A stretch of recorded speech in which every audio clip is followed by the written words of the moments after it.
Starting a business can seem like a daunting task, unless you have a partner like Shopify.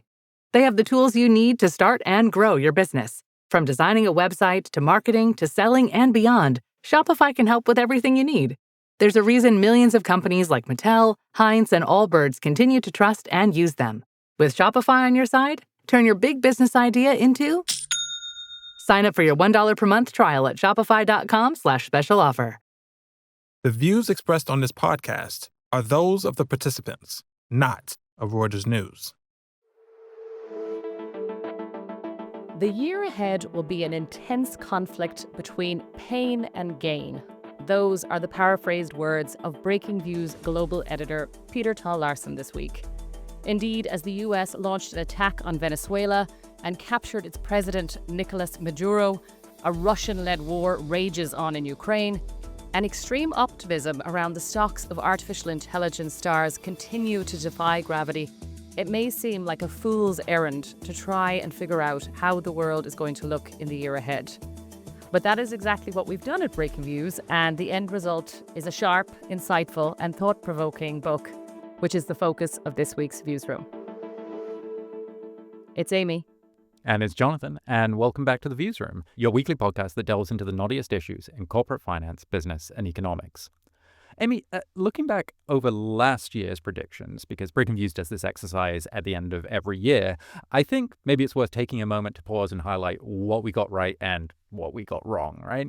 So last year, as predicted, President Trump did in fact face a check from the markets when unveiling his all-out global trade war and did, at least in some measure, dial back a little.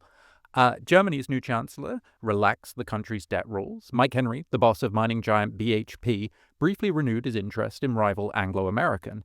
Our columnists even scored an M&A win, predicting that Google owner Alphabet would buy cybersecurity firm Wiz. Yes, I think that is definitely pretty impressive that we managed to get all of those things correct. And I suppose we should acknowledge as well that the predictions are not really about being 100% accurate. It's more about giving a kind of provocative and hopefully an entertaining way of thinking about things that might plausibly happen in the year ahead. Would you kind of agree, Jonathan? Yeah, exactly. So, there will be some cases where things might still play out, just not on the timeline we imagined. For instance, an OpenAI IPO. Intel perhaps not succumbing to a takeover precisely, although it did welcome the US government as its new largest shareholder. The key thing is that we want to think about how, in a certain sense, we should be viewing the next 12 months and the kind of likely bound of events that are going to happen, right? And so this year, we're forecasting the biggest M&A deal ever. We foresee a truce between antsy debt investors and fiscally stretched governments. We think that there's another possible military flashpoint between Russia and Europe in Poland. We're even seeing the end of the college degree possibly coming over the horizon. And so if you want to read the Breakingviews Predictions 2026 ebook, we'll have a link to a form in the show notes where you can access it. You can also read Breakingviews global editor Peter Tal Larsen's introduction to the book on Reuters.com, link also in the show notes, which also contains a link to access the book. Or you can browse our predictions online at Reuters.com/breakingviews/predictions. And so, with all that said, to drill down into some of these views a little more, we have our prediction supremo Liam Proud, who shepherded the effort, along with Jennifer Saber, who shaped it over in the United States. Jen, Liam, you are very welcome to the Viewsroom. Hi, thanks for having me. Great to be here. Liam, can you give our listeners a bit of a history lesson here on the predictions process? Like, how did this come about, and what's it like kind of being at the helm of something like this? Because I did this in years past. I am now hopelessly old and out of date. Kind of wondering how it feels doing this in an even more uncertain time. Yeah, it's definitely a humbling experience, especially when you're working on pieces that either get disproven or proven during the writing process. That's always a fun curveball. I think you had one of them, didn't you, Jen, on the proven side? I mean, it's something that Breakingviews has done for a very long time, certainly as long as I've been here, which is almost 10 years. And we sort of get together in September, October, start doing some brainstorming about what types of areas, what types of companies, what types of people do we think are going to be defining the next year. And then we'll sort of report those stories out. We'll decide which ones are going to be long, which ones are going to be short, how we've kind of blended the balance of the book together. Because I think, we print them here, as you can see from my fancy prop, and we want it to sort of be a vaguely coherent product that doesn't have 20 things on AI and nothing on politics or economics. And then it sort of coalesces into a slightly mad and hair-raising rush around kind of late November, which is always good fun. And then you get to do fun things like this in the new year and present it to people. So we're not quite radio, Liam, but we are. For some people, they will be just listening to this. So can you first of all tell us the visual that you just held up there, as in what is the image on the front of the prediction book? What is the metaphor we're trying to address here? So I'm holding up now. So Far Side of the Boom. Yeah, Far Side of the Boom is what the book is called, and it has a picture of a moon with a sort of exploding, what is actually a firework, but it sort of looks like the moon is kind of starting to disintegrate. So people will have, music fans will have picked up the Pink Floyd reference there. It's a famous album. But what's the right analogy? The way we're sort of generally thinking about the world is this tension between this sort of late cycle, things are feeling quite stretched. There's been a stock market boom for a very long time. We haven't had a real sort of business cycle recession in a very long time. AI bubble, all these kind of, slightly overextended ideas, also twinned with a sense that actually, inflation's coming down, central bank interest rates are coming down. Maybe things could keep going like this for a while. I'd probably characterize the general spirit of the thing. It's like it's 2 a.m. at a party, and it's going to go one of two ways. Either we're going to run out of alcohol and it's going to kind of get messy and everyone's going to sort of start having a terrible time, or we're going to find a bottle of liquor in the cupboard and we've got another one last hurrah for the next year. So that's kind of conveyed in a crazy image of a moon. So there you go. So is the vibe then, Liam, that it's basically nothing good is coming? It may not take as long for it to come about. Is that right? As in, it's funny actually. My mother is actually reading Too Big to Fail right now, which I took to be like, why are you reading that? So leading indicator. But it does seem like that is yes, and I think people are really struggling to kind of follow the news cycle at the moment because it's so negative right now. So the idea that we're in some sort of like 2 a.m. that actually things could get worse, I think that is sort of an interesting idea. But is that, do you think that's the vibe, or is it a little bit more positive than that? I think it probably leans positive. If you're trying to pin me down to a bullish or a bearish, I think it's slightly more bullish than bearish if you just count them up. We think that bond investors are going to kind of stop worrying about fiscal problems for major Western economies. So that's a kind of big call that kind of structures, a lot of other things being kind of slightly less worrying in the world. And that will just be structured by the fact that rates and inflation, we think, are probably going to keep going in a downward direction. There's a lot of stuff in there about AI, which is not exclusively. I think we're saying that maybe there'll be a sort of data center, kind of pullback, but not a kind of total AI bust. We think that chatbots will increasingly become audio bots. Your prediction, Amy, which I think it would be great for you to talk about at some point, is kind of premised on AI becoming so useful that it starts making college students wonder why they're bothering with this degree when, AI could do it. Maybe they could go and do something else instead. So I would say marginally bullish with a lot of kind of, chin strokey caution thrown in. Right. And to step back to the metaphor, if we're taking stock at the liquor cabinet right now, Jen, I'm kind of curious from the US perspective, like how full does that look? Obviously, you were shepherding through a bunch of views coming from, life under year one of the second Trump administration. Like, are there any that you would pluck out there that kind of give a pointer to the general vibe? Yeah, look, I think M&A totally is one of the big things, right? And our colleague Jeff Goldfarb wrote a great piece about the big M&A deals that are, not just any M&A, like $10 billion deals plus, right? And we've seen that towards, as the year kind of unfolded last year with, EA, Electronic Arts, being one of the largest buyouts. It was like $55 billion. We see this fight over Warner Brothers Discovery, which is it's almost $70 billion between Netflix and Paramount. Railroad mergers.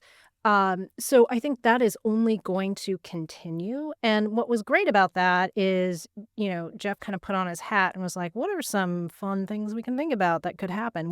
Who needs to kind of continue down this road? And one of them, and Liam, maybe you can, kind of talk a little bit about this because it's in your patch, but UBS over in Europe, might need to get a toehold in the US. And that could be, like Morgan Stanley bought E-Trade. Maybe they could do something similar, which I think is a really interesting kind of idea. So definitely more deals are probably on the horizon. Going back to the data centers, like I was at a holiday party and someone like pressed me in the corner when they found out I wrote for Reuters.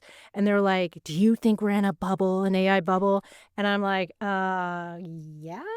And and then she was like, I don't think so. This person worked for a bank. And she's like, NVIDIA is real. And I was kind of like, well, all these things are real. I'm not, for sure. But that doesn't mean they're not inflated. And we have a great, great view written by Rob Cern, which I just love this so much, about kind of what could happen to data centers when if the bust happens, right? And effectively, he compares them to malls, and he makes up this sort of fictional character named Cash Winberry, and he's in this podcast called The Big Spew, which is just awesome. And Cash Winberry sweeps in, takes all these data centers and turns them into pickleball courts. So, it's just that's awesome. I also think we'll probably see, and Jonathan, you can talk about this as well, more IPOs kind of in the whole deal scenario. Andreessen Horowitz was one of your predictions, which I think is great, considering that he kind of, Mark Andreessen opened the first .com boom. He was kind of like the poster child for that when Netscape went public in the 90s, late 90s. So he could be taking his, VC firm public in the same way that private equity has. So, yeah. Wow, there's a lot in there. And I think our listeners should definitely check out what happens to data centers if, tumbleweed is rolling through them. Liam, what about Europe and Asia? Two areas obviously very different, but, Europe is got a war on one front. I think one of the biggest problems European companies are facing is that they need to think about how they access the US market, how they handle Donald Trump. And I suppose for Asia, they are facing their own set of problems as well. Yeah, so there's a few that I'd call out. We've got some really cracking ones in Asia. One that really comes to mind is on Indian politics. So Narendra Modi will be, by the end of this year, 2026, will be over halfway through his third 4-year term, which is kind of, I think, a milestone by which you would expect sort of, members of his party to start be contemplating what happens next. Is he going to run again? Is that going to sort of, so we're obviously not predicting a change of leadership in India, but our colleague Shritama is predicting a bubbling up of names and a sort of a start of the contemplation of life after Modi, which is pretty seismic given that he is now, I think from memory, is or is close to being the third longest serving Indian premier. Turning to China, our colleague Yuna, who's the Asia editor, is predicting a very good year for Chinese stocks, which has historically been a very dangerous statement to make. And a lot of people have come undone making that statement, but I think it's very well argued. Essentially, if you think about the state of Chinese business, if you were to think of one word that really characterizes it over the past few years, you just go through get AI to summarize Breakingviews coverage of Chinese industry over the overcapacity would really figure highly. This concept that there's so much excess kind of slack production capacity, we can produce more stuff than we can consume, and there's too many companies, and this is so clear in electric vehicles, for example. So Yuna is kind of predicting, I think rightly, that the leadership led by Xi Jinping will kind of really try and push more for rationalization. This is something they're already doing, particularly in electric vehicles. We've done some great stuff on that. And obviously the flip side of overcapacity is, low margins. So if to the extent that overcapacity gets kind of, there's more consolidation, that overcapacity gets less, over, then that's probably good for profits and therefore the stock market. Turning back to Europe, we've got a pretty eye-catching one, which is quite an imaginative take by our colleague Pierre, who is imagining an all too plausible, scary scenario where a Russian jet or a Russian drone does something that they seem increasingly prone to do, which is kind of violate European airspace, and Poland sort of loses its temper and shoots it down. So he sort of takes that event, that scary flashpoint, as his premise, and says, well, what happens next? And it's a kind of, I'd really recommend people read it. It's a kind of, he follows the tentacles of that, and he ends up concluding this would be the moment where Europe has promised to stand on its own 2 feet in terms of defense spending, and they've really dragged those 2 feet, just to sort of confuse two metaphors, that they would actually have to do it if that happened. So I think that's quite a kind of plausibly scary thing that might happen next year. Yeah, absolutely. I think Pierre's piece was definitely one of the most fascinating in the book, just in terms of just how terrifying the prospect is and how well he kind of plays out the entire scenario of how it might happen. So that was definitely a highlight for me. And I mean, Liam, you mentioned overcapacity concerns in China. Obviously, when I think of overcapacity, a thing that has kept, let's say, a little bit of anxiety running among folks in the US and elsewhere is this idea of kind of like elite overproduction. Do too many folks go to college and try to, compete for this shrinking part of the white-collar workforce that has still some kind of meaningful semblance of upward mobility? And I know, Amy, you were thinking about what the technological developments in AI mean for the college degree, right? And if people begin to finally see that cost-benefit analysis move way over to the cost side for shrinking benefit, do you maybe just want to walk us through that a little bit? So this was sort of an interesting one because Liam and I talked about this kind of early on, and it was sort of from actually being around young people in my life that one of, like, my nephew, for example, was talking about becoming a plumber rather than going to university. And AI was a reason that he was talking about that. And you see, the dynamic you see is different in Ireland because education is basically free. So it doesn't really cost you anything to get a degree, and you have a great experience, and why not? But in a country like the US, where, an average degree costs like $500,000 when you factor in all of the costs, if you're not going to get a decent white-collar job at the end of that, or you're going to be unemployed for quite a while as you search for that job, I think that that's the kind of point that people are going to young people will start to think, well, does this make sense for me? And I think the UK as well, it has become much more like a commodity. It's become much more about, like, you pay a huge amount for a degree now in the UK. Australia is the same. So I think in countries like in Europe where you don't pay, I think that the demand, and this is certainly when I spoke to people in Europe, in Germany, for example, they said, well, we don't really see this really playing out too much here because it's free. But yeah, I think that the way it works would be you have a lot of people thinking about basically they need to repay that $500,000 and whether they'll be able to do that. And there is a huge gap between the white collar worker salaries now and what tradespeople earn. And what we're imagining is that gap will actually narrow. And it will become easier for people to get jobs as plumbers and electricians, particularly when you think about the AI boom and all of the data centers and all of the need for that. And do you need, if you're Accenture, if you're Deloitte, if you're these huge employers that people tended to be like a first job for many people, if they're not employing in the same numbers, I think that's how we sort of see that playing out, which would be a huge shift in society. It would be a huge shift for lots of different things. Right. So it's a lot of things that we approach with, let's say, some degree of trepidation over the next year. But like stepping back and casting an eye over all of it, I'm curious, Liam and Jen, like which predictions do you think will happen first? Like where do you think, we're nailed on to say, okay, yes, this was on the right track. This is what we're actually beginning to see in the real world? Good question. I think so. I think probably put us on the spot, Jonathan. The quickest one to pay off. I think you will probably see. So our colleague John, who's the global economics editor, I think you will see a kind of compression in government bond yields relatively quickly. And I'm cheating a little bit because that's kind of already happening towards the end of last year.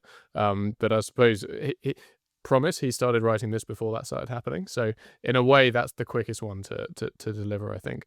I do also think the one I mentioned earlier from my colleague Karen which is talking about people getting away from typing words to their LLM and just talking to it. So it seems like there's quite a lot of reporting last week that OpenAI is trying to make more of a kind of audio-friendly model that will be sitting behind its device, this kind of, replacement for the iPhone that they've got Johnny Ive to work on. So I think that will probably look pretty good pretty quickly. And just on the same kind of vein of stuff that was already kind of happening, I mean, Jen, you predicted that things would start looking grimmer for Oracle, and then they started looking grimmer. And I do think that Jen's prediction, which is that they will get grimmer still, I think that will probably play out pretty quickly. Yeah, I'm gonna second that, Liam. My prediction, I think, on Oracle. And I will also say, I think Jeff Goldfarb's prediction on deals, I mean, I certainly think that that's going to continue, at least, for the first half of the year, just because I think there is this sort of idea, as Liam was saying, like we're not quite sure where the party is at 2 a.m. And I think everyone's going to try and like hunt around for that extra bottle, in the cabinet somewhere. And I think deal makers certainly will do that before everything is shut down. So, and that might be, and importantly, before, we have, another election coming up in the United States, which could, kind of, again, swing the regulatory outlook. Yeah. I think if we just finish off with the 2 a.m. analogy, has anyone ever thought that having the bottle at 2 a.m. was a good idea? Oh, I've thought it at the beginning of the process many times. I don't know if you're talking about in retrospect, but yeah, right. It depends on if I'm at 2 a.m. in the party. The retrospect idea. I don't think any ever thinks they wake up and go, I'm so glad we found that case of beer or wine or hard liquor. So let's see what happens. But either way, you can read, as I said, it's extremely thought-provoking, and there is stuff all over the globe that Liam has pulled together from all of the columnists. So it's certainly worth taking a read of that. So yeah, thanks Liam, and thanks Jen. Thanks, guys. Absolutely. Thanks for tuning in. This podcast was produced by Cheryl Pena in New York and Gregory Garner in Toronto. You can listen to a new episode of The Viewsroom every Thursday on the Reuters app or your favorite platform. And don't forget to tune in to our sister podcast, The Big View, every Tuesday, as well as the other great podcasts from the Reuters team. If you like what you heard, please follow The Viewsroom and let us know what you thought. We have a new email address where you can send feedback, which is breakingviews-podcasts@tr.com. And check out our views on the biggest stories in business and finance every day on breakingviews.com and on reuters.com.